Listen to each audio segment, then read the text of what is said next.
సంగారెడ్డి జిల్లా నారాయణఖేడ్ ఎమ్మెల్యేగా ఎన్నికైన పట్టోళ్ల సంజీవ్ రెడ్డికు పీఆర్టీయూ నారాయణఖేడ్ శాఖ ఆధ్వర్యంలో ఘనంగా సన్మానించారు. నమ్మకంతో పోస్టల్ బ్యాలెట్ ఓట్లలో అత్యధిక ఓట్లు వేసి నా విజయానికి సహకరించిన ప్రతి ఒక్కరికి ధన్యవాదాలు తెలిపారు. నారాయణఖేడ్ నియోజకవర్గంలో ఉపాధ్యాయ సమస్యలపై తన వంతు సహాయ సహకారాలు ఉపాధ్యాయులకు ఉంటాయని ఆయన అన్నారు.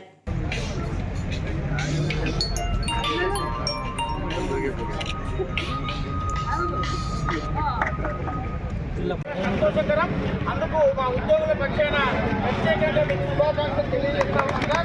అదేవిధంగా గత 10 సంవత్సరాల నుంచి కూడా ఉద్యోగుల పట్ల అనేకమైన ఇబ్బందులు ఎదుర్కొన్న విషయాన్ని గ్రహించి ఈరోజు రాష్ట్ర ప్రభుత్వాన్ని మార్చాలనే ఉద్దేశంతో ఉద్యోగులు చేసిన కృషిని మీరందరూ కూడా ఎప్పుడు కూడా గుర్తుంచుకుంటారన్న విషయాన్ని ఈ సందర్భంగా గౌరవ పెద్దలతో మరి వినమ్రంగా వేడుకుంటున్నాం.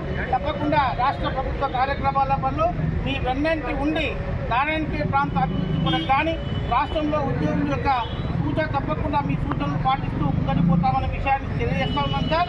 ఇకపోతే నారాయణఖేడ్ ప్రాంతంలో కూడా విద్యాశాఖ పట్ల పెద్దలు కృష్ణారెడ్డి గారు కూడా అనేకమైనటువంటి శ్రమ వచ్చి అన్ని హాబిటేషన్లలో లంబర్ తాండాల్లో కూడా పాఠశాల నెలకొల్పినటువంటి చరిత్ర కూడా వారికి ఉంది. మీరు కూడా మా విద్యాశాఖ పట్ల ప్రత్యేకమైనటువంటి చొరవ చూపి ఈ ప్రాంతంలో ఉన్న బడుగు బలహీన వర్గాల పేద పిల్లలకు అండగా ఉంటారన్న విషయాన్ని గుర్తుపెట్టుకున్నాం సార్. మా సమస్యలు మాకు ఎక్కువగా ఏమీ లేవు సార్. ఒకసారి ప్రభుత్వాన్ని మార్చాలనే లక్ష్యంతో ఉద్యోగులందరూ కూడా ఏకపక్షంగా చేసినటువంటి విషయాన్ని మీరందరూ గ్రహిస్తారని అనుకున్నాం.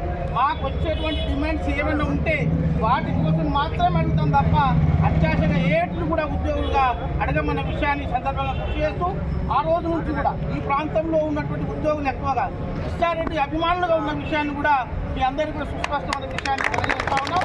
కూడా తెలిసిన విషయాన్ని గుర్తు చేసి మా యొక్క సహాయ సహకారాలు తీసుకుంటారని ఎల్లప్పుడూ మీ సహాయ సహకారాలు మీకు అండగా ఉంటామన్న విషయాన్ని సందర్భంగా గుర్తు చేస్తూ ఈరోజు పీఆర్టీ జిల్లా శాఖ పక్షం నుంచి కూడా ఈ నారాయణఖేడ్ నుంచి ప్రాతినిధ్యం వహిస్తున్నాం సార్. తప్పకుండా మీ యొక్క అండదండలు మా మీద ఉంటాయని ఈ సందర్భంగా గుర్తు చేస్తూ జిల్లా శాఖ పక్షాన మొదటిగా సన్మానం చేసిన తర్వాత 5 మండలాలు ఉన్నాయి సార్. వాళ్ళ 6 మండలాలు కూడా కింద సత్కారం చేస్తారు. సమయం మొట్టమొదటి మీకు క్షమాపణ అడుగుతున్నా.